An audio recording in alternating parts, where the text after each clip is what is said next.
ज्ञानसिद्धं तपस्सिद्धं सर्वसिद्धं शिवप्रदं स्वयं सिद्धं अहं वन्दे सिद्धारूढयतीश्वरं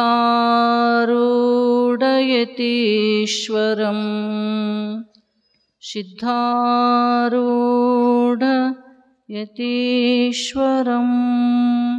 सर्वमङ्गलमाङ्गल्ये शिवे सर्वार्थसाधिके शरण्ये त्र्यम्बके गौरी नारायणि नमोस्तुते ನಾರಾಯಣಿ ನಮೋಸ್ತುತೆ. ಪರಮ ಪೂಜ್ಯ ಪ್ರಾತಸ್ಮರಣೀಯ ಅದ್ವೈತ ಸಾರ್ವಭೌಮ ಚಕ್ರವರ್ತಿಗಳು ಪರಶಿವನ ಪರಾವತಾರಿಗಳು ಭಕ್ತಕಾಮಕಲ್ಪದ್ರೂಮರೆನಿಸಿದ ಜಗದಾದಿ ಜಗದ್ಗುರು ಶ್ರೀ ಸಿದ್ಧಾರೂಢರನ್ನು ಎನ್ನರುತ್ಪದ್ಮದಲ್ಲಿ ಧ್ಯಾನಿಸಿಕೊಂಡು ತತ್ಸ್ವರೂಪರಿಯಾಗಿರುವ ಕಾರ್ಯಕ್ರಮಕ್ಕೆ ಕಾರಣೀಭೂತನಾಗಿರುವ ಮಲ್ಲಿಕಾರ್ಜುನನ ಪವಿತ್ರ ಅಡಿದಾವರೆಗಳನ್ನು ಮನಮಂದಿರದಲ್ಲಿ ಧ್ಯಾನಿಸಿಕೊಂಡು ಈ ಕ್ಷೇತ್ರದಲ್ಲಿ ಸ್ಥಾಪನೆಗೊಳ್ಳಲಿರುವ ಆದಿಶಕ್ತಿ ಜಗಜ್ಜನನಿ ಭ್ರಮರಾಂಬೆಯ ಪವಿತ್ರ ಅಡಿದಾವರೆಗಳನ್ನು ಮನಮಂದಿರದಲ್ಲಿ ಸ್ಥಾಪಿಸಿಕೊಂಡು ತತ್ಸ್ವರೂಪರು ಲೋಕ ಕಲ್ಯಾಣ ಹಿತಚಿಂತಕರು ಅನಂತ ಕಲ್ಯಾಣ ಗುಣಗಣ ಸಮನ್ವಿತ ಪರಮಪೂಜ್ಯ ಪ್ರಾತಸ್ಮರಣೀಯ ಶ್ರೀ ಶ್ರೋತ್ರೀಯ ಬ್ರಹ್ಮನಿಷ್ಠ ಸದ್ಗುರು ತಂದೆಯ ಪವಿತ್ರ ಅಡಿದಾವರೆಗಳಲ್ಲಿ ಅನಂತ ಕೋಟಿ ಭಕ್ತಿಪೂರ್ವಕ ಶಿರಸಾಷ್ಟಾಂಗ ಪ್ರಣಾಮಗಳನ್ನು ಸಮರ್ಪಿಸುತ್ತಾ ತತ್ಸ್ವರೂಪರು ಅಕ್ಕನ ಪರಾವತಾರಿಗಳು ಮುಮುಕ್ಷುಗಳ ಮಹಾಮಾತೆ ಎನ್ನಾತ್ಮ ಕಲ್ಯಾಣ ಕರ್ತೃಗಳಾದ ಪರಮ ಪೂಜ್ಯ ಪ್ರಾತಸ್ಮರಣೀಯ ಶ್ರೀ ಶ್ರೋತ್ರೀಯ ಬ್ರಹ್ಮನಿಷ್ಠ ಸದ್ಗುರು ಮಾತೋಶ್ರೀಯವರ ಪಾವನ ಪಾದಾರವಿಂದಕ್ಕೂ ಅನಂತ ಕೋಟಿ ಭಕ್ತಿಪೂರ್ವಕ ಶಿರಸಾಷ್ಟಾಂಗ ಪ್ರಣಾಮಗಳನ್ನು ಸಮರ್ಪಿಸುತ್ತಾ ವೇದಿಕೆ ಮೇಲೆ ಆಸೀನರಾಗಿರುವ ಅರ್ಚಕರಿಗೂ ಅನಂತ ಭಕ್ತಿ ಕುಸುಮಗಳನ್ನು ಆಚರಿಸಿ ಇವತ್ತಿನ ಈ ದಿವ್ಯ ಸಭೆಯಲ್ಲಿ ಅಲಂಕೃತರಾಗಿ ನಮ್ಮೆಲ್ಲರಿಗೂ ಕೂಡ ಶಿಕ್ಷಣದ ಬಗ್ಗೆ ಒಂದು ಉಪನ್ಯಾಸವನ್ನು ನೀಡಲು ಆಗಮಿಸಿರ್ತಕ್ಕಂಥ ಎನ್ ಬಿರಾದಾರ್ ಶಿಕ್ಷಕರಿಗೂ ಅನಂತ ಭಕ್ತಿ ನಮನಗಳನ್ನು ಆಚರಿಸಿ ಸಂಗೀತ ಕಲಾ ಬಳಗಕ್ಕೂ ವಂದಿಸಿ ಸತ್ಸಂಗ ಸಮ್ಮೇಳನದಲ್ಲಿ ಭಾಗಿಗಳಾಗಿ ಜ್ಞಾನಾಮೃತವನ್ನು ಪಾನ ಮಾಡಲು ಬಂದ ಎನ್ನ ಆತ್ಮೀಯ ಶರಣು ತಂದೆ ತಾಯಿಗಳೇ ಮುದ್ದು ಮಕ್ಕಳೇ ನಿಮ್ಮೆಲ್ಲರಿಗೂ ಶರಣು ಶರಣಾರ್ಥಿಗಳು. ಸುಕ್ಷೇತ್ರ ಹಿರೇಬೇವನೂರು ಗ್ರಾಮದಲ್ಲಿ ಪರಮಾತ್ಮನ ಅಪಾರ ಕೃಪೆಯಿಂದ ನಡೆದುಕೊಂಡು ಬರಲಿರುವ ಪ್ರತಿ ವರ್ಷದಂತೆ ಈ ವರ್ಷವೂ ಕೂಡ ಸತ್ಸಂಗ ಕಾರ್ಯಕ್ರಮ ವಿಶೇಷವಾಗಿ ಪ್ರಾರಂಭವಾಗಿ ಪ್ರತಿನಿತ್ಯವೂ ಒಂದೊಂದು ವಿಷಯಗಳ ಬಗ್ಗೆ ಚರ್ಚೆಯನ್ನು ನಾವೆಲ್ಲ ಮಾಡ್ತಾ ಬಂದಿದ್ದೀವಿ. ಶ್ರೀಮನ್ನಿಜಗುಣ ಶಿವಯೋಗಿಗಳು ನಮ್ಮೆಲ್ಲರ ಕಲ್ಯಾಣಾರ್ಥವಾಗಿ ತಾವು ಕಂಡುಂಡ ಸತ್ಯವನ್ನು ಗ್ರಂಥ ರೂಪದಲ್ಲಿ ಬರೆದಿಟ್ಟು ನಮ್ಮೆಲ್ಲರಿಗೂ ಅದ್ಭುತವಾಗಿರ್ತಕ್ಕಂಥ ಒಂದು ಸಂದೇಶವನ್ನು ಕೊಡ್ತಾ ಇದ್ದಾರೆ. ಮನುಷ್ಯ ಜೀವನದೊಳಗ ಏನನ್ನ ಮಾಡಬೇಕು ಅನ್ನುವುದನ್ನು ಹೆಂಗಾದ್ರೆ ಜೀವನಿಗೆ ಸುಖ ಶಾಂತಿ ನೆಮ್ಮದಿಗಳು ಪ್ರಾಪ್ತಿಯಾಗ್ತವೆ ಅಂತಕ್ಕಂಥದ್ರ ಬಗ್ಗೆ ಅನಂತ ಪ್ರಶ್ನೋತ್ತರಗಳನ್ನು ಹೇಳ್ತಾ ಇವತ್ತು ಒಂದು ಪ್ರಶ್ನೆಯನ್ನು ಮಾಡ್ತಾ ಇದ್ದಾರೆ. ಮತಿಗೆ ಮಂಗಲವೀವುದು ಯಾವುದು ಅಂತ. ಮತಿ ಅಂದ್ರ ಬುದ್ಧಿ. ಬುದ್ಧಿ ಯಾರ ಹತ್ರ ಇಲ್ರಿ? ಎಲ್ಲರಿಗೂ ಬುದ್ಧಿ ಅದ, ಹೌದಿಲ್ಲ? ಬುದ್ಧಿ ಅದ ಅಂತ ತಿಳ್ಕೊಂಡೆ ಇದು ಚಲೋ ಇದು ಕೆಟ್ಟದ್ದಂತ ಏನು ಮಾಡ್ತೀವಿ ನಾವು? ನಿರ್ಣಯ ಮಾಡ್ತೀವಿ. ನಿಶ್ಚಯಾತ್ಮಕ ವೃತ್ತಿ ಬುದ್ಧಿ ಅಂತ ಶಾಸ್ತ್ರ. ಯಾವುದೇ ಒಂದು ಕೆಲಸ ಮಾಡಬೇಕಾದ್ರೂ ಕೂಡ ಒಯ್ದಾಡ್ತಿತ್ತು ಅಂತ ಕೇಳಿದ್ರ ಮಾಡ್ಲೋ ಬ್ಯಾಡೋ ಅಂತ ನಿನ್ನ ಮನಸ್ಸ ಇನ್ನೂ ಮಾಡ್ಬೇಕಂತಕ್ಕಂಥ ನಿರ್ಧಾರ ಇಲ್ಲ, ಬಿಡ್ಬೇಕಂತಕ್ಕಂಥ ನಿರ್ಧಾರ ಇಲ್ಲ.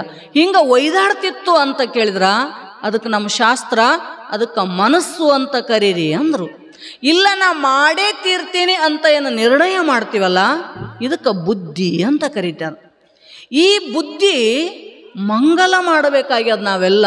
ನಮ್ಮೆಲ್ಲ ಬುದ್ಧಿ ಏನಾಗ್ಯದ ಅಂದ್ರೆ ಅಮಂಗಲ ಆಗಿಬಿಟ್ಟದ. ಅದಕ್ಕೆ ಮಹಾತ್ಮರಂತಾರಪ್ಪ ಈ ಬುದ್ಧಿಗೆ ಮಂಗಲ ಮಾಡುವುದು ಯಾವುದು? ನಮಗೆ ಗೊತ್ತಿಲ್ಲ. ಗೊತ್ತದೆ ನಿಮಗೆ ಹೆಂಗೆ ಮಂಗಲ ಆಗ್ತದಂತ? ಶರೀರ ಅಮಂಗಲ ಅದ, ಇದನ್ನ ಮಂಗಲ ಮಾಡ್ತೀರಿ ನೀವು. ಯಾವಾಗ? ದೊಡ್ಡ ದೊಡ್ಡ ಕಲ್ಯಾಣ ಮಂಟಪ ಹಿಡಿದು ಮಂಗಲ ಕಾರ್ಯಾಲಯ ಅಂತ ಇರ್ತಾವಲ್ಲ, ಅಲ್ಲಿ ಹೋಗಿ ಮದುವೆ ಮಾಡಿ ಏನು ಮಾಡ್ತೀರಿ? ನಾವು ಮಂಗಲ ಮಾಡ್ಕೊಂಡಿವ್ರಿ ಅಂತ ಹೇಳುತ್ತೀರಿ. ಅಂದ್ರೆ ಶರೀರಕ್ಕೆ ಮಂಗಲ ಮಾಡೋದು ಗೊತ್ತಾಯಿತು, ನಮ್ಮ ಬುದ್ಧಿ ಏನು ಮಾಡಿದ್ರೆ ಮಂಗಲ ಆಗ್ತದ? ಯಾಕಂತ ಕೇಳಿದ್ರ ಬುದ್ಧಿ ಬಹಳ ಶ್ರೇಷ್ಠವಾಗಿರ್ತಕ್ಕಂಥದ್ದದ ಶರೀರದೊಳಗ. ಬುದ್ಧಿ ಸರಿ ಇತ್ತು ಅಂದ್ರೆ ಎಲ್ಲ ಕೆಲಸ ಬರೋಬ್ಬರಿ ನಡೀತಾವ. ಒಂದು ವೇಳೆ ಬುದ್ಧಿ ಸರಿ ಇರಲಿಲ್ಲ ಅಂದ್ರೆ ಅನರ್ಥವೇ ನಮ್ಮೆಲ್ಲರ ಮುಂದೆ ಕಾದಿಟ್ಟಿರ್ತದ. ಗೊತ್ತದ ಇಲ್ಲಿ ನಿಮಗೆ? ಬುದ್ಧಿ ಯಾವಾಗಲೂ ನಮಗೆ ಒಳ್ಳೇದು ಮಾಡುವಂತ ಪ್ರೇರಣೆ ಮಾಡ್ತಿರ್ಬೇಕು. ಕೆಟ್ಟದ್ದಕ್ಕೆ ಪ್ರೇರಣೆ ಮಾಡ್ತಿತ್ತು ಅಂದ್ರೆ ಮುಂದೆ ದುಃಖ ಕಟ್ಟಿಟ್ಟದ ಅಂತ ಅರ್ಥ. ತಿಳಿತಿಲ್ಲವ? ಸೀತನ ಬುದ್ಧಿ ಸರಿ ಕೆಲಸ ಮಾಡಲಿಲ್ಲ. ಏನಂದ್ಲು? ಗಂಡ ರಾಮ ಓಡಾಡ್ತಿದ್ದ, ರಾಕ್ಷಸ ಚಿಗುರಿ ವೇಷದೊಳಗ ಓಡಾಡಕತ್ತದ ಅಂತಳ. ಬಂಗಾರದ ಚಿಗುರಿ ಅದ, ತಗೊಂಡು ಬರ್ರಿ ಅಂದ್ಲಾಕಿ. ಅವಂದ ಮೊದಲೇ ರಾಕ್ಷಸರಿರ್ತಕ್ಕಂಥ ಅರಣ್ಯ ಇದು, ಇದಕ್ಕೆ ಮೋಹಿತಳಾಗಬೇಡ ಸೀತಾ, ಇದು ಹೌದೋ ಅಲ್ಲ ಗೊತ್ತಿಲ್ಲ, ಬೇಡ ಬೇಡ ಅಂತ ಎಷ್ಟು ಹೇಳಿದ್ರು ಕೂಡ ಇಲ್ಲ, ಅದನ್ನು ತಂದು ಕೊಡಲೇಬೇಕು ನೀವು ಅಂತ ನಿರ್ಣಯ ಮಾಡಿದ್ಲಾಕಿ. ಬುದ್ಧಿ ನಿಶ್ಚಯ ಮಾಡ್ತೇಕಿದು. ಏನಂತ?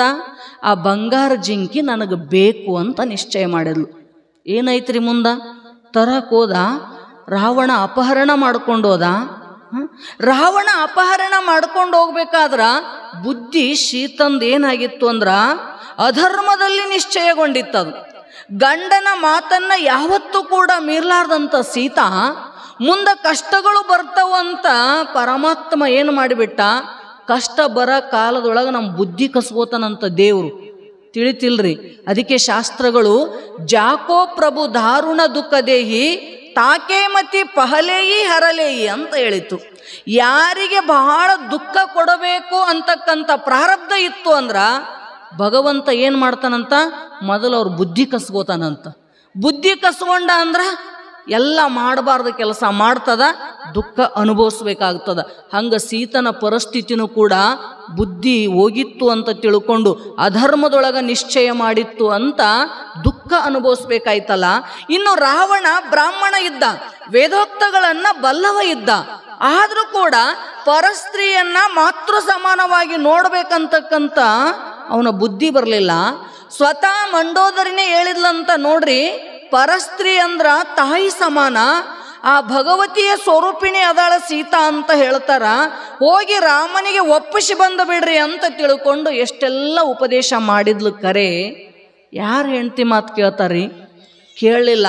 ಕೇಳ್ಬೇಕಂತ ಕೆಲವೊಂದು ಸಂದರ್ಭದೊಳಗ ಗಂಡದೇರ ಮಾತು ನೀವು ಕೇಳ್ಬೇಕಂತ, ನಿಮ್ಮ ಮಾತು ಗಂಡದೇರ್ ಕೇಳ್ಬೇಕು. ಅಂದ್ರೆ ಸಂಸಾರ ಸುಸೂತ್ರವಾಗಿ ನಡೀತದ. ನಾ ಯಾಕೆ ಅವನ ಮಾತು ಕೇಳಲಿ ಅಂದ್ರೆ ಮುಗಿತು ಕತಿ. ಹೌದಿಲ್ರಿ? ಗಂಡನ ಮಾತು ಯಾವ ಟೈಮ್ನಾಗ ಕೇಳಬೇಕೋ ಆ ಟೈಮ್ನಾಗ ಕೇಳಬೇಕೇ. ಯಾರೇ ಹೇಳಿ ಒಳ್ಳೆ ಮಾತು ಹೇಳ್ತಾರಂದ್ರೆ ನಮ್ಮ ಕಲ್ಯಾಣಕ್ಕಂತ ತಿಳ್ಕೊಂಡ್ವಿ, ಒಳ್ಳೇದಾಗ್ತದ. ಸ್ವತಃ ಹೆಂಡತಿನೇ ಉಪದೇಶ ಮಾಡಿದ್ಲು, ಆದರೂ ಸಹಿತ ಮಂಡೋದರಿಗೆ ಬೈದು ಕಳಿಸಿದ. ಕರೆ ಮುಂದೇನಾಯ್ತ್ರಿ? ಬುದ್ಧಿ ಭ್ರಷ್ಟ ಆಗಿತ್ತು ರಾವಣಂದು.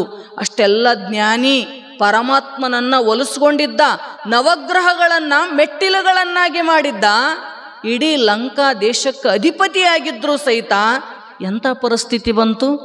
ಅದಕ್ಕೆ ಸರ್ವಜ್ಞ ಬೈದ, ಕೇಡುಗಳು ಬರುವಾಗ ಕೂಡುವವೆ ಬುದ್ಧಿಗಳು, ರಾವಣನು ಕೋಡಗನು ಲಂಕೆ ಸುಡುವಾಗ ರಾವಣನೇನು ಆಡು ಕಾಯುತ್ತಿದ್ದನೇ ಸರ್ವಜ್ಞ ಅಂತ ಬೈದ. ಕೆಟ್ಟ ಕಾಲ ಬರ್ತದ ಅಂತಂದಾಗ ನಮ್ಮ ಬುದ್ಧಿ ಚಲೋ ಕೆಲಸ ಮಾಡಂಗಿಲ್ಲ. ಏನು ಮಾಡ್ತದ್ರಿ? ಭ್ರಷ್ಟ ಆಗಿ ಬಿಡುತ್ತದ. ಅಧರ್ಮಕ್ಕೆ ಧರ್ಮ ಅಂತ ತಿಳ್ಕೊಂಡು ಬಿಡುತ್ತದ. ಇಂಥ ದುಷ್ಟ ಬುದ್ಧಿ ಇತ್ತು ರಾವಣನಲ್ಲಿ ಅಂತ ತಿಳ್ಕೊಂಡನೆ ಹನುಮಂತ ಯಾವಾಗ ಲಂಕಾ ಸುಡ್ತಿದ್ದ ಅವಾಗೇನು ಆಡು ಕಾಯಕ್ಕೆ ಹೋಗಿದ್ನೇನು ರಾವಣ ಅಂತ ಸರ್ವಜ್ಞೆ.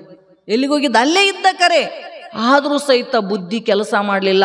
ಮಹಾತ್ಮರಂತರ ಶರೀರಕ್ಕೆ ಚಲೋ ಇಟ್ಕೊಂಡು ಶರೀರಕ್ಕೆ ಮಂಗಲ ಮಾಡ್ಬೇಕಂತ ಹೊಂಟಿದಿ, ಸದಾ ಅಮಂಗಲ ಸ್ವರೂಪದ ಇದು ಶರೀರ. ನೀ ಏಟು ತೊಳೆದ್ರೂ ಮತ್ತು ಹೊಲಸಾಗುತ್ತದೆ. ಇದಕ್ಕೆ ಮಂಗಲ ಮಾಡುವ ಅವಶ್ಯಕತೆ ನಿನಗಿಲ್ಲಪ್ಪ.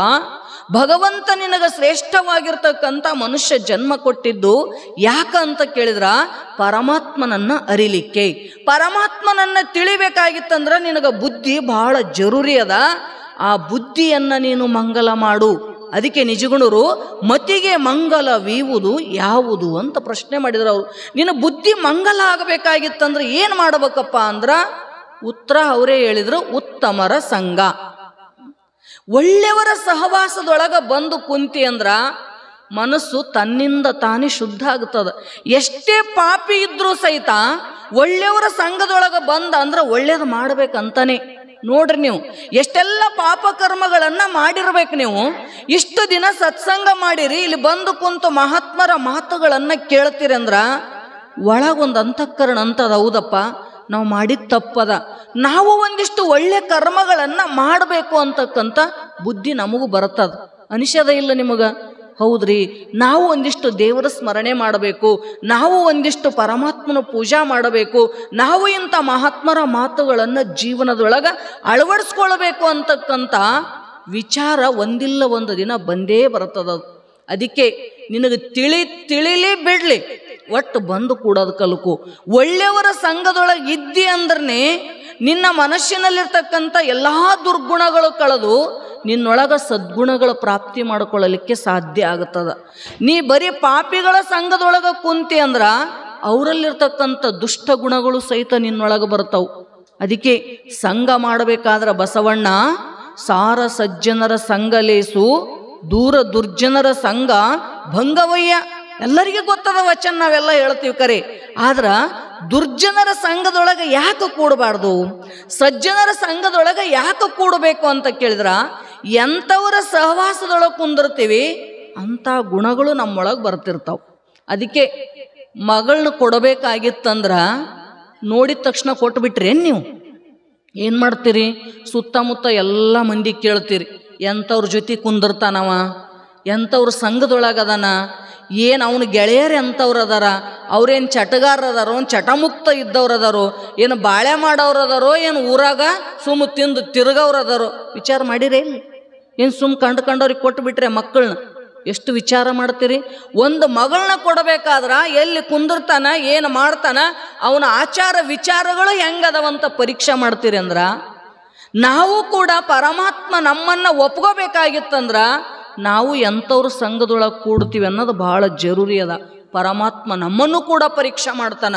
ಅದಕ್ಕೆ ಶಾಸ್ತ್ರಗಳು ಹೇಳ್ತವಪ್ಪ, ಸಂಗಾತ್ ಸಂಜಾಯತೆ ಗುಣ. ಭಗವಂತ ಹೇಳ್ತಾನ, ಅರ್ಜುನ, ಸಂಘದಿಂದ ಗುಣಗಳು ಆದಾನ ಪ್ರದಾನ ಆಗ್ತಿರ್ತಾವಂತ. ನೋಡ್ರಿ, ಬೇಕಾದ್ರೆ ಅತ್ತರ ಮಾರ್ತಿರ್ತಾರಲ್ಲ ಸೇಂಟ್ ಮಾರೋರು ಸಂಘದೊಳಗೆ ಹೋಗಿ ಒಂದು ತಾಸು ಕುಂತಿ ಅಂದ್ರ ಏನಾಗ್ತದ್ರಿ? ವಾಸ ಬರ್ತದಿಲ್ಲ ನಿಂದು ಮೈ ಒಂದಿಟ್ಟು.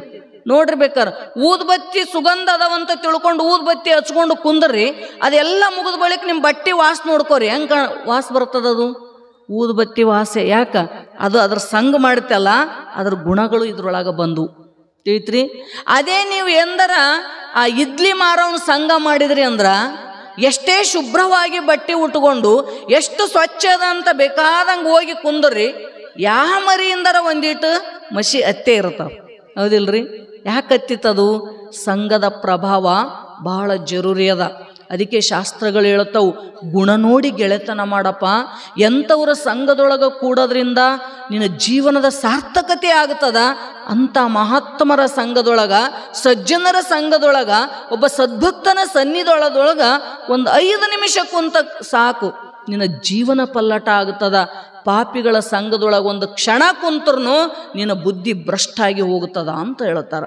ಯಾವುದೋ ಒಂದು ದೇಶದೊಳಗೆ ಒಬ್ಬ ರಾಜ ಇದ್ದ, ಭಾಳ ಧರ್ಮಾತ್ಮ ರಾಜ. ಅವನು ಹಿಂದಕ್ಕೆಲ್ಲ ಕೆಲವು ಮಂದಿ ಧರ್ಮಾತ್ಮರು ಇರ್ತಿದ್ರು, ಭಾಳ ಮಂದಿ ದುಷ್ಟರು ಇರ್ತಿದ್ರು. ನೋಡಿರ್ಬೇಕಾದ್ರೆ ಒಂದೇ ಥರ ರಾಜ್ಯವನ್ನು ಆಳಿದವರಿಲ್ಲ. ಎಲ್ಲ ರಾಜರ ಚಟ ಏನು ಅಂದ್ರೆ ಬೇಟೆ ಆಡಬೇಕು, ಪ್ರಾಣಿಗಳನ್ನು ಕೊಲ್ಲಬೇಕು. ಇದು ಅವ್ರದ್ದೇನದ ಡ್ಯೂಟಿ ಮಾಡಬೇಕು. ಖುಷಿ ಅವರಿಗೆ. ಮತ್ತೊಂದು ಪ್ರಾಣಿಯನ್ನು ಕೊಂದು ಖುಷಿ ಪಡ್ತಾವಲ್ಲ, ಇವಕ್ಕೆ ಮನುಷ್ಯರಂತೀರೇನು? ಏನನ್ಬೇಕ್ರಿ? ಮತ್ತೊಬ್ಬರ ತ್ರಾಸು ನೋಡಿ ಖುಷಿ ಪಡೋ ರಾಕ್ಷಸ ಅಂತ ಹೇಳ್ತದ ಶಾಸ್ತ್ರ. ಮತ್ತೊಬ್ಬರ ಖುಷಿಗಳನ್ನ ನೋಡಿ ಖುಷಿ ಪಡ್ತಿದ್ದೆ ಅಂದ್ರೆ ನೀನು ದೇವತಾ ಇದ್ದೆ ಅಂತ ಅರ್ಥ. ಬದುಕ ರೀತಿಗಳದವು. ಅದಕ್ಕೆ ರಾಜ ಏನು ಮಾಡಿದ್ದ ಅಂದ್ರೆ ಬೇಟೆ ಆಡಬೇಕು ಅಂತ ತಿಳ್ಕೊಂಡು ಬೇಟೆ ಆಡಕ್ಕೆ ಹೋಗಿದ್ದ. ಮಂತ್ರಿ ಕರ್ಕೊಂಡು ಹೋಗಿದ್ದ. ಬ್ಯಾಸಿಗೆ ದಿನ ಭಾಳ ದೂರ ಹೋದ. ಎಷ್ಟು ದೂರ ಹೋದರೂ ಕೂಡ ಅವನಿಗೆ ಬ್ಯಾಟಿನೇ ಸಿಗಲಿಲ್ಲ ಅಂತ. ಒಟ್ಟ ಏನೂ ಸಿಗಲೇ ಇಲ್ಲ. ನೀರಡಿಕೆ ಆಯಿತು. ತಂದ ನೀರೆಲ್ಲ ಕಲಸಾಗಿಬಿಟ್ಟಿದ್ದು. ಮಂತ್ರಿ ಕರೆದು ಹೇಳಿದ, ನೋಡಪ್ಪ, ನನಗೆ ಭಾಳ ನೀರಡಿಕೆ ಆಗ್ಯದ, ಏನು ಮಾಡ್ತಿದ್ದೋ ಗೊತ್ತಿಲ್ಲ, ನೀರು ತಗೊಂಡು ಬಾ ಹೋಗು ಅಂತ ಹೇಳಿ ಕಳಿಸಿದ. ಗಿಡದ ಕೆಳಗೆ ಕುಂತ ರಾಜ. ಅವ ಮಂತ್ರಿ ಹುಡುಕೋತ ಹೋದ ನೀರು. ಅರಣ್ಯದೊಳಗೆ ಎಲ್ಲಿದವಂತ ಯಾರಿಗೆ ಗೊತ್ತು, ಹೋಗೇ ಬಿಟ್ಟ. ಬರಲೇ ಇಲ್ಲ. ಇವನಿಗೆ ನೀರಿನ ದಾಹ ಕ್ಷಣ ಕ್ಷಣಕ್ಕೆ ಹೆಚ್ಚಾಗಕತ್ತಿತ್ತು. ಇನ್ನೇನು ಪ್ರಾಣ ಹೋಗ್ತದೇನೋ ಅನ್ನುವಂಥ ಪ್ರಸಂಗ ಬಂತು. ಅವ ಯಾವಾಗ ಬರಬೇಕು, ನನ್ನ ಬಾಯಾಗ ನೀರು ಯಾವಾಗ ಬಿಡಬೇಕು, ನಾನೇ ಹುಡುಕಬೇಕು. ಹೌದಿಲ್ರಿ? ತಾಸಾಯತನ ಸ್ವರ್ಗ ಸಿಗಂಗಿಲ್ಲ ಅಂತೀರಿಲ್ಲ. ಏನಾರ ಮಾಡಾಕತ್ತಿ ಅಂದ್ರೆ ನಾವು ಮಾಡ್ಲಾರ್ದ ಏನಾಗ್ತದ್ರಿ, ಮಾಡಬೇಕ ಅಂತಿರ್ತೀರಿ, ನೀವೇ ಮಾತಾಡ್ತೀರಿ ಮಾತು. ಅವಂದ ನಾ ಸಾಯಕತ್ತೀನಿ ಅಂದ್ರೆ ನಾನೇ ಹುಡುಕ್ಬೇಕು ನಾನು ಉಪಾಯ ಅಂತ ತಿಳ್ಕೊಂಡು ಹೊಂಟ ರಾಜ. ತಿರುಗಾಡ್ಕೋತ ಬಂದ. ಏನು ಪುಣ್ಯನೂ ಗೊತ್ತಿರಲಿಲ್ಲ. ಒಬ್ಬ ಮಹಾತ್ಮ ಆಲದ ಗಿಡದ ಕೆಳಗ ದಂಡ ಕಮಂಡಲಗಳನ್ನು ಇಟ್ಟುಕೊಂಡು ತಪಸ್ಸು ಮಾಡ್ತಿದ್ದ. ಕಣ್ಣು ಮುಚ್ಚಿ ಭಗವಂತನ ಧ್ಯಾನದೊಳಗ ಮಗ್ನನಾಗಿ ಬಿಟ್ಟಿದ್ದ. ಇವ ಏನು ಮಾಡಿದ ಅಂದ್ರ, ಹೋದ ರಾಜ ಹೋಗಿ ಮಹಾತ್ಮರಿಗೆ ನಮಸ್ಕಾರ ಮಾಡಿದ. ಎಚ್ಚರ ಆಗ್ತಾರೇನೋ ಅಂತ ಅವ ಪ್ರಯತ್ನ ಮಾಡ್ತಿದ್ದ. ಮಹಾತ್ಮರು ಎಚ್ಚರೇ ಆಗಲಿಲ್ಲ. ಇನ್ನು ತಪಸ್ಸಿ ಕುಂತವ್ರನ್ನ ಭಂಗ ಮಾಡಿದೆ ಅಂದ್ರೆ ಪಾಪ. ಮೊದಲೇ ಕ್ರೋಧಿ ಇರ್ತಾರೆ ಮಹಾತ್ಮರಂದ್ರೆ, ಸಿಟ್ಟು ಭಾಳ ಇರ್ತದ. ಯಾರು ತಪಸ್ಸನ್ನ ಹೆಚ್ಚು ಮಾಡ್ತಿರ್ತಾನ ಅವನಿಗೆ ಅಗ್ನಿ ಅಂಶ ಜಾಸ್ತಿ ಇರ್ತದಂತ, ಅವನಿಗೆ ಸಿಟ್ಟು ಭಾಳ ಬರ್ತಿರ್ತದ. ಅದಕ್ಕೆ ಒಂದು ವೇಳೆನ ಇವ್ರನ್ನ ಎಬ್ಬಿಸಿದ ತಕ್ಷಣ ಇವ್ರಿಗೆ ಸಿಟ್ಟು ಬಂದು ಶಾಪ ಕೊಟ್ಬಿಟ್ರಂದ್ರ ಹೆಂಗಪ್ಪ, ಬೇಡ ಅಂತ ತಿಳ್ಕೊಂಡು ರಾಜ ನೋಡಿದ ಒಟ್ಟ ಹೇಳಲೇ ಇಲ್ಲ. ಗೊತ್ತಾಯ್ತು ಅವನಿಗೆ, ಯಾವಾಗ ಮಹಾತ್ಮನ ಮಗ್ಗಲ್ದೊಳಗೆ ಒಂದು ಕಮಂಡಲ ಅದ ಅಂದ್ರ ಅದು ನೀರು ಅದನೇ. ಆ ನೀರನ್ನು ತಗೊಳ್ಬೇಕಂದ್ರ ಅವ್ರ ಆಜ್ಞೆ ಕೇಳಲಾರ್ದ ಹೆಂಗೆ ತಗೊಳ್ಳಿ ನಾನು ವಿಚಾರ ಮಾಡ್ತಿದ್ದ. ಎಬ್ಸಿದ್ರಂದ್ರ ನನಗೆ ಪಾಪ ಬರ್ತದ, ಹಂಗೆ ಕುಡದೆ ಅಂದ್ರೆ ಹೇಳಲಾರ್ದ ಕುಡದೆ ಅಂತ ಮತ್ತೇನಾರ ಅಂದ್ರ ಅಂತ ಭಯ. ಇನ್ನು ಅವನಿಗೆ ನೀರಿಂದು ದಾಹ ಹೆಚ್ಚಾಗ್ಯದ, ಹೆಂಗೆ ಮಾಡ್ಲಪ್ಪ, ಏನ್ಯಾಕೆ ಆಗೋಲ್ದಕ್ಕ. ಮಹಾತ್ಮರ ನೀರು ತಗೊಂಡು ನಾ ಕುಡಿಬೇಕು, ಆಮೇಲೆ ಮಂತ್ರಿ ತರ್ತಾನಲ್ಲ ಅವಾಗ ಇದ್ರಾಗ ಹಾಕಿಟ್ರಾಯ್ತು ಅಂತ ಸಾವಕಾಶ ಏನು ಮಾಡಿದ, ಆ ಕಮಂಡಲ ತಗೊಂಡು ಗಳ ನೀರು ಕುಡ್ದ. ಹೋಗ್ತಕ್ಕಂಥ ಪ್ರಾಣ ವಾಪಸ್ ಬಂದಂಗಾಯ್ತು ಅವನಿಗೆ. ಇಷ್ಟು ಖುಷಿ ಆಯ್ತ್ರಿ. ರಾಜ ಸಾಯ್ತಿದ್ದೆ, ನಾ ಮತ್ತೆ ಬದುಕಿದೆಲ್ಲ ಅಂತ ಖುಷಿಯಿಂದ ಕುಂತಿದ್ದ ಆರಾಮಾಗಿ. ಮಂತ್ರಿ ಬಂದ, ನೀರು ತಗೊಂಡು ಬಂದ. ಯಪ್ಪ ನೀರು ಕುಡ್ರಿ ರಾಜರ ಅಂತಿದ್ದ. ಅವಂದ, ಏನು ನೀ ತರತನ ನಾ ಕುಂತಿದ್ದೆ ಅಂದ್ರೆ ಸತ್ತು ಹೋಗಿದ್ದೆ. ಮಹಾತ್ಮರು ತಪಸ್ಸಿ ಕುಂತಾರ, ಅವ್ರ ಕಮಂಡಲದೊಳಗಿನ ನೀರು ನಾ ಕುಡ್ದೇನಿ, ಅದಕ್ಕೆ ಆ ನೀರು ಅದ್ರಾಗ ಹಾಕಿಟ್ಟು ಬಿಡು ಅಂದ. ಹಾಕಿಟ್ಟು ಬಿಡು ಅಂತ ತಿಳ್ಕೊಂಡು ಹೇಳಿ ಹೋಗಿ ರಾಜ ಏನು ಮಾಡಿದ, ಅವ ಒಂದು ಗಿಡದ ಕೆಳಗೆ ನಾ ವಿಶ್ರಾಂತಿ ತಗೋತೀನಿ ಅಂತ ಕುಂತ ಅವನ ಮನಸ್ಸು ಪರಿವರ್ತನೆ ಆಗಾಕತ್ತಿತ್ತು.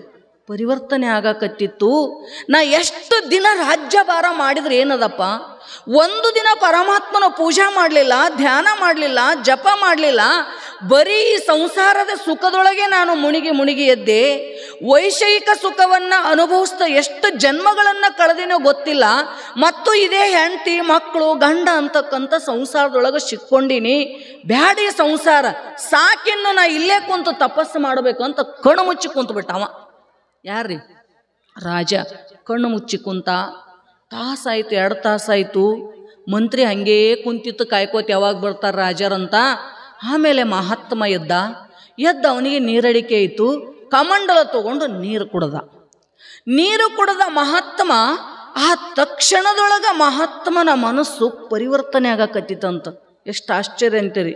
ಜೀವನ ಪರ್ಯಂತರವಾಗಿ ಆಜೀವ ಬ್ರಹ್ಮಚಾರ್ಯತ್ವವನ್ನು ಪಾಲನೆ ಮಾಡಿಕೊಂಡು ಬಂದಿರತಕ್ಕಂಥ ಒಬ್ಬ ಮಹಾತ್ಮ ಒಂದು ಕ್ಷಣ ಆ ನೀರನ್ನು ಕುಡಿದ ತಕ್ಷಣ ಅವನಿಗೆ ಅನಿಸ್ತಂತ, ಎಷ್ಟು ದಿನ ಅರಣ್ಯದ ಕುಂತ್ರ ಏನಾಗದದ, ಎಷ್ಟು ಜಪಮಾಲ ಜಗ್ಗಿದ್ರ ಏನಾಗದದಪ್ಪ, ಎಲ್ಲಾರ ಹೋಗಿ ಒಂದು ಹೆಂಡತಿ ಮಾಡಿಕೊಂಡು 4 ಮಕ್ಕಳು ಆಡ್ಕೊಂಡು ಸಂಸಾರ ಮಾಡಿ ಆರಾಮಿದ್ರೆ ನಡೀತೈತಲ್ಲ ಅಂತ ಬುದ್ಧಿ ಬರಕತ್ತಂತ ಅವನಿಗೆ.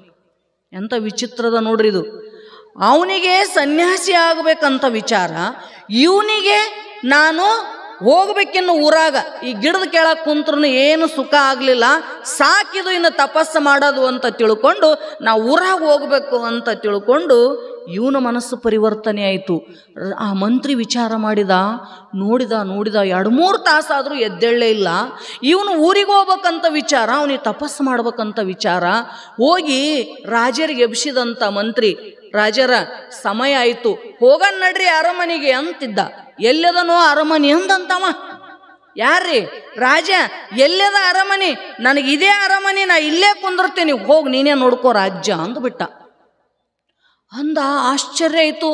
ವಿಷಯದಲ್ಲಿ ಆಗಲೂ ರಾತ್ರಿ ಮುಳುಗತಕ್ಕಂಥ ಒಬ್ಬ ವೈಷಯಿಕ ರಾಜ, ವಿಷಯಾಸಕ್ತನಾಗಿರ್ತಕ್ಕಂಥ ಪಾಮರ ಮನುಷ್ಯ, ಒಂದು ಕ್ಷಣದೊಳಗೆ ಇವನ ಮನಸ್ಸು ಪರಿವರ್ತನೆಯಾಗಿ ನಾ ಅರಣ್ಯದೊಳಗೆ ಇರ್ತೀನಿ ಅಂತಕ್ಕಂಥ ಬುದ್ಧಿ ಬಂತಲ್ಲ, ಯಾಕ ಅಂತ ವಿಚಾರ ಮಾಡಿದ.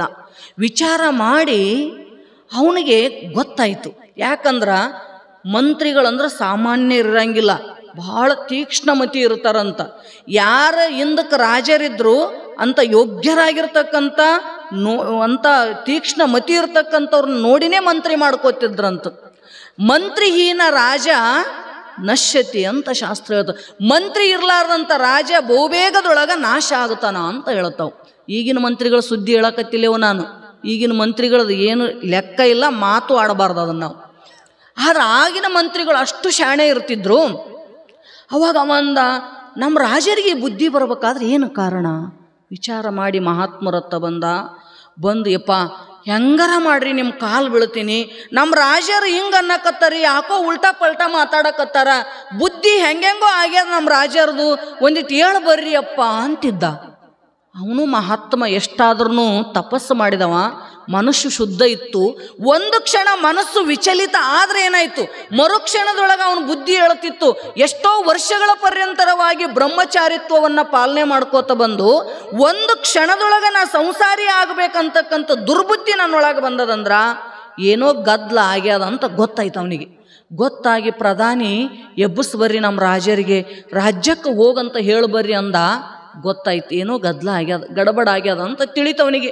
ತಿಳಿದಂದಂತ, ಅಲ್ಲಪ್ಪ ಏನಾಗ್ಯದ, ನೀವು ಯಾರು ಅಂತ ಕೇಳಿದಾಗ, ಹಿಂಗ್ರಿ ನಾನು ನಮ್ಮ ರಾಜರು ಬ್ಯಾಟಿಗೆ ಬಂದಿದ್ವಿ, ನಮ್ಮ ರಾಜರಿಗೆ ನೀರಡಿಕೆ ಆಗಿತ್ತು, ನೀರು ತರಕ್ಕೆ ಹೋಗಿದ್ದೆ, ಅವ್ರಿಗೆ ಭಾಳ ನೀರಡಿಕೆ ಆಗಿ ನಿಮ್ಮ ಹತ್ರ ಬಂದು ನೀವು ತಪಸ್ಸಿಗೆ ಕುಂತೀರಿ, ಎಬ್ಬಿಸಬಾರ್ದು ಅಂತ ತಿಳ್ಕೊಂಡು ನಿಮ್ಮ ಕಮಂಡಲದೊಳಗಿನ ನೀರು ಕುಡ್ದಿದ್ದರ್ರಿ, ನಾನು ತಂದ ನೀರು ನಿಮ್ಮ ಕಮಂಡಲದೊಳಗೆ ಹಾಕಿಟ್ಟಿದ್ದೆ ಅಂದ.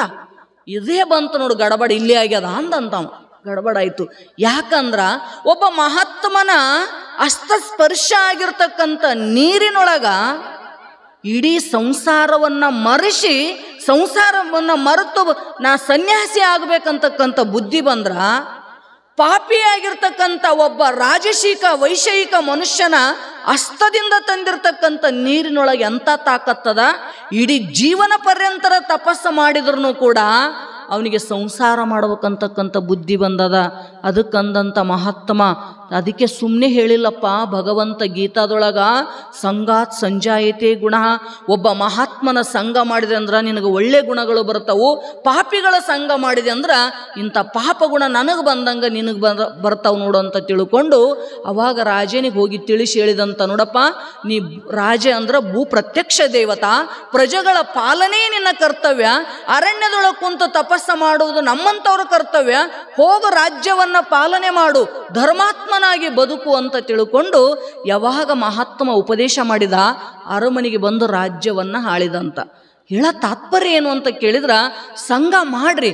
ಎಂಥವ್ರ ಸಂಘ ಮಾಡ್ರಿ ಅಂತ ಕೇಳಿದ್ರ, ಸಜ್ಜನರ ಸಹವಾಸ ಮಾಡ್ರಿ. ಈಗೇನು ಈ ಸತ್ಸಂಗದೊಳಗೆ ಕುಂತು ನೀವು ಪ್ರವಚನ ಕೇಳ್ತೀರಿ, ಮಾತುಗಳನ್ನು ಒಳ್ಳೊಳ್ಳೆಯ ಧರ್ಮದ ಮಾತುಗಳನ್ನು ನಾವು ಕೇಳ್ತೀವಿ ಅಂದ ಬಳಿಕ ಆ ಧರ್ಮ ಬುದ್ಧಿ ನಮ್ಮೊಳಗೆ ಜಾಗೃತ ಆಗಬೇಕಂತ ತಿಳ್ಕೊಂಡನೇ ಈ ಸತ್ಸಂಗ ಕಾರ್ಯಕ್ರಮಗಳನ್ನು ಮಾಡ್ತಾರ. ಸಂಘದೊಳಗೆ ಅತ್ಯದ್ಭುತವಾಗಿರ್ತಕ್ಕಂಥ ಸಾಮರ್ಥ್ಯ ಅದ. ಅದಕ್ಕಂತನೇ ಒಳ್ಳೆಯವರ ಸಂಘವನ್ನು ಮಾಡ್ರಿ ಅಂತ ತಿಳ್ಕೊಂಡು ಹೇಳ್ತಾ ಇದ್ದಾರ. ಇವತ್ತು ವಿಶೇಷವಾಗಿ ನಮ್ಮೆಲ್ಲರಿಗೂ ಕೂಡ ಬಿರಾದರ್ ಸರ್ ಅವರು ಬಂದಿದ್ದು ಯಾಕ ಅಂತ ಕೇಳಿದ್ರ, ಶಿಕ್ಷಣ ಅಂದ್ರೆ ಏನು, ಶಿಕ್ಷಣ ಅಂದ್ರೆ ಸಂಸ್ಕಾರದ ಜೊತೆಗೆ ಶಿಕ್ಷಣವನ್ನು ಕಲಿಸ್ಬೇಕು. ಸಂಸ್ಕಾರ ಹೀನರಾಗಿ ಶಿಕ್ಷಣ ಕಲ್ತರೂ ಕೂಡ ಅದು ಏನು ಲಾಭ ಇಲ್ಲ. ಬರೀ ಡಿಗ್ರಿ ಪಡ್ಕೊಂಡ್ರು, ನಾವು ಏನಿದ್ದಿ PhD ಮಾಡಿದೆ, ನಾನು ಏನೇನೋ ಮಾಡಿದೆ, MD ಮಾಡಿದೆ, ಅದು ಮಾಡಿದೆ, ಇದು ಮಾಡಿದೆ ಅಂತ ಬರೀ ಏನು ಸರ್ಟಿಫಿಕೇಟ್ ತೊಗೊಂಡು ಕುಂತ್ರಿ ನೀವು, ಡಿಗ್ರಿಗಳು ಬಂದು. ಆದರೂ ಕೂಡ ಎಷ್ಟೇ ಶಿಕ್ಷಣವಂತನಾಗಿದ್ರೂ ಕೂಡ ಹಿರಿಯರಂದ್ರೇನು, ತಂದೆ ತಾಯಿ ಅಂದ್ರೇನು, ಅವ್ರಿಗೆ ಯಾವ ರೀತಿಯಿಂದ ಗೌರವವನ್ನು ಕೊಡಬೇಕಂತಕ್ಕಂಥ ಬುದ್ಧಿ ಬರಲಿಲ್ಲ ಅಂದ್ರೆ ಆ ಶಿಕ್ಷಣಕ್ಕೆ ಏನು ಬೆಲೆ ಅದ ರೀ? ಇವತ್ತಿನ ಕಾಲದೊಳಗೆ ಎಷ್ಟೋ ಮಂದಿ ಕಲ್ತವ್ರು ನೋಡ್ತೀವಿ, ನಾವು ದೊಡ್ಡ ದೊಡ್ಡ ಇಂಜಿನಿಯರ್ ನೋಡ್ತೀವಿ, ಡಾಕ್ಟರ್ ನೋಡ್ತೀವಿ, ಇಷ್ಟು ಸಂಸ್ಕಾರ ಹೀನದವು. ತಂದೆ ತಾಯಿಗೆ ತಾಯಿ ಅನ್ನೋದನ್ನು ಅವ್ರಿಗೆ ನಾಚಿಕೆ ಬರಕತ್ತದ, ತಂದೆಗೆ ತಂದೆ ಅನ್ನಷ್ಟು ಕೂಡ ಅವರಿಗೆ ಮರ್ಯಾದೆ ಕಾಡ್ತದಂದ್ರೆ ಯಾವ ವಿದ್ಯೆ ತೊಗೊಂಡು ಏನು ಮಾಡೋದದ ರೀ? ಅಂಥ ವಿದ್ಯೆಕ್ಕಿಂತ ಕಲಿಲಾರ್ದಂಥವ್ರೇ ಶ್ರೇಷ್ಠ ಅಂತ ಹೇಳ್ತೀವಿ ನಾವು. ಎಷ್ಟೋ ಮಂದಿ ದೊಡ್ಡ ದೊಡ್ಡ ಅವ್ವ ಶ್ರೀಮಂತರು ಮಕ್ಕಳು ಶಾಲಿ ಕಲೀಲಿ ಅಂತ ತಿಳ್ಕೊಂಡು ಹೊರದೇಶಕ್ಕೆ ಹೋಗಿ ಕಲ್ತು ಬಂದರು.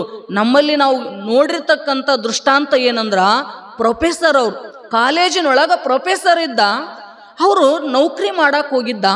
ನೌಕರಿ ಮಾಡಕ್ಕೆ ಹೋದಾಗ ತಂದೆ ತಾಯಿ ಅಪೇಕ್ಷೆ ಏನಂತ, ಮಗನ ಹತ್ರ ಹೋಗಿ ಒಂದೆರಡು ದಿನ ಇದ್ದು ಬರಬೇಕು ಅಂತ ಹೋದ್ರಂತ.